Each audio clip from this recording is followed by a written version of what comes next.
Já se perguntou como se formou o nosso planeta? Como é a estrutura interna? E o que será que isso tem a ver com astronomia? Bom, se inscreve no canal, clica no sininho, curte aí a página, ajuda a gente e espera a vinheta que eu te conto.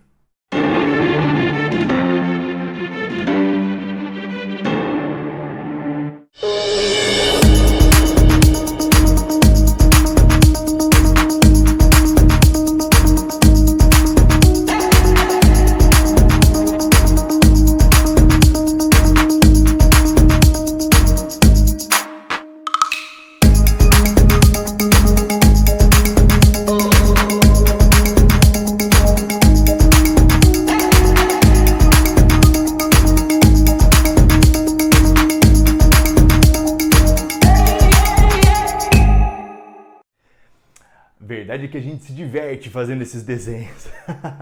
Hoje vamos falar sobre a Terra. Já falamos sobre o Sol, já falamos sobre a Lua. A astronomia é sim uma ciência de observação de astros que estão fora do nosso planeta. Porém, é muito importante conhecer a estrutura do planeta em que a gente vive para a gente conseguir entender de onde vieram os outros planetas, como se formaram os outros planetas, como se formou o sistema solar e o Sol. Então, tudo isso nós vamos conseguir conhecendo um pouco mais da estrutura do planeta em que a gente vive. Então, olha só, a partir da década de 50, nós conseguimos observar a Terra de fora. Então, conseguimos ver a forma arredondada, conseguimos analisar a superfície, mas outras coisas intrigavam a gente. Por exemplo, qual a origem do campo magnético terrestre? Por que a densidade do planeta calculada é diferente da densidade das rochas? O que deve ter no interior do nosso planeta para ele ter essa estrutura? No século XVIII, a partir do século XVIII, com a matemática de Newton, nós conseguimos, por exemplo, detectar ou determinar a densidade da Terra como sendo em mais ou menos 5,5 gramas por centímetro cúbico.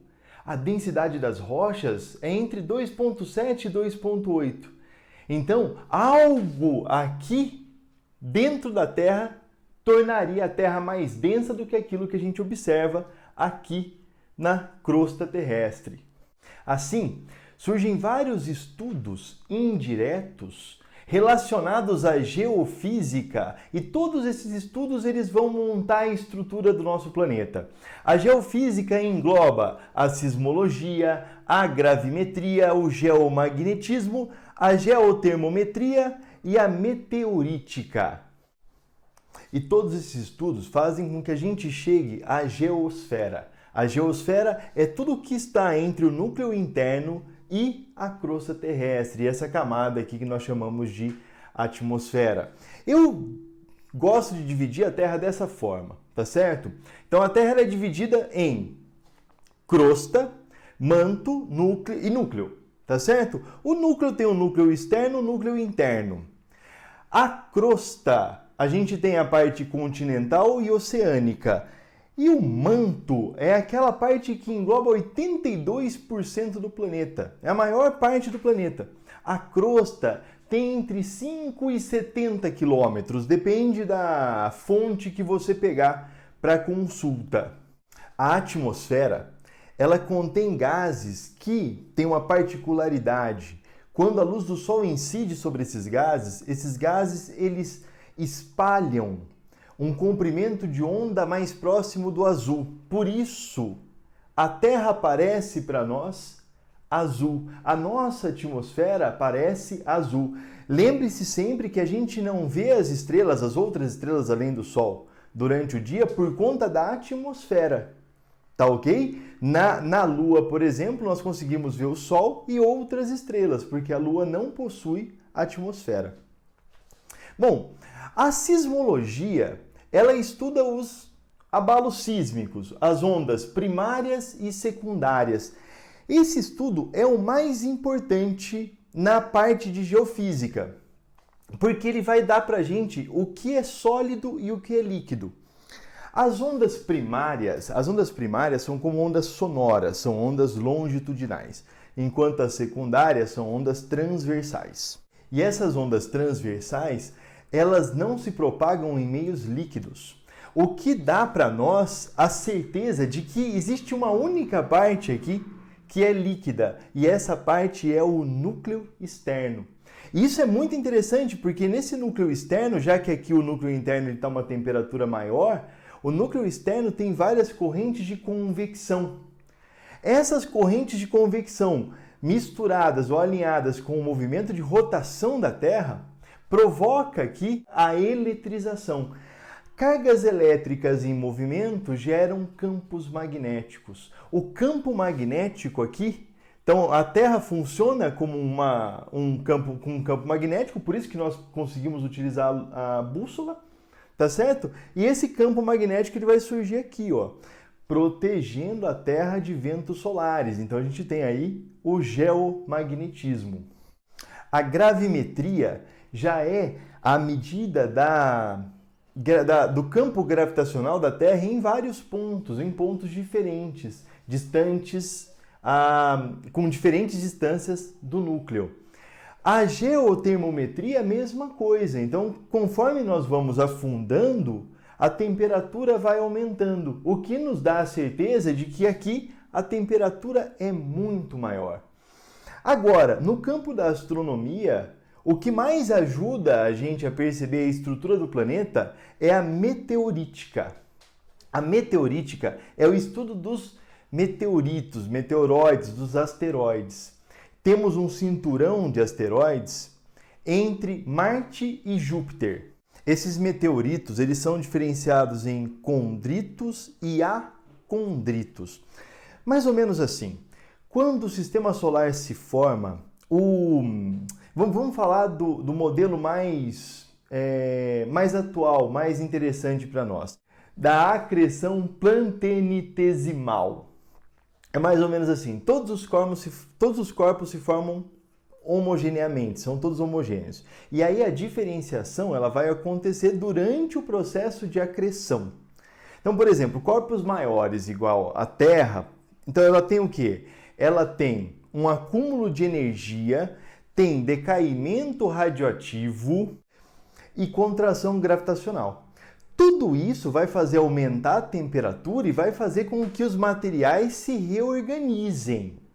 Bom, quando capto, por exemplo, um meteorito desse cinturão, a estrutura interna dele, então, deve ser muito parecida com a estrutura do nosso planeta. Então, a gente tem os não diferenciados, que são os condritos, e os diferenciados, que são os acondritos. Isso, se a gente, então, percebe a estrutura interna, dá para ver uma bela semelhança com a estrutura do nosso planeta. Então, todas essas ciências aqui, que fazem parte da geofísica, foi o que permitiu a gente entender o nosso planeta. Então, vamos lá? A Terra ela tem mais ou menos 6.370 quilômetros de raio. Se eu tirar a atmosfera, eu vou sobrar com a crosta, que se divide entre continental e oceânica. Como eu disse, entre 5 e 70 quilômetros. A oceânica, uma espessura menor. A continental tem entre 35 e 70 quilômetros, depende de onde você buscar a informação. Logo embaixo da crosta nós temos o manto. O manto é dividido em 3 partes: superior, de transição e inferior. Tá? No manto é onde vai estar a mesosfera, é onde vão estar as placas tectônicas. Lembrando que o movimento dessas placas é que vai ocasionar a separação dos continentes, terremotos, maremotos. Então, assim, e lógico, erupções vulcânicas. O manto, ele é sólido, mas ele possui algumas rochas com metal líquido. Então, as erupções vulcânicas, elas vêm daqui. Saindo do manto, nós vamos para o núcleo externo e núcleo interno. Bom, como eu disse, a gente tem essa acreção. E aí, O material mais denso ele vai ficar mais próximo do centro do planeta. Então, é certo de que o núcleo interno do nosso planeta ele é composto de ferro e níquel. Porque a densidade desse núcleo é em torno de 11 gramas por centímetro cúbico. Já o núcleo externo, ele também tem ferro, ele também tem níquel, mas ele apresenta algumas concentrações um pouco menores de oxigênio, sódio, enxofre, magnésio. Então, essa é a composição química do núcleo interno, a composição química do núcleo externo. Como eu disse, o movimento das cargas elétricas produz aqui então um campo magnético que vai nos proteger de ventos solares e vai fazer com que a Terra se comporte como um gigantesco imã. Agora, como é esse campo magnético? O que são os ventos solares? Isso é assunto para um próximo bate-papo. Por enquanto é isso. Ficamos aqui com a geosfera, com a estrutura interna do nosso planeta. Muito obrigado pela presença. Tchau, tchau.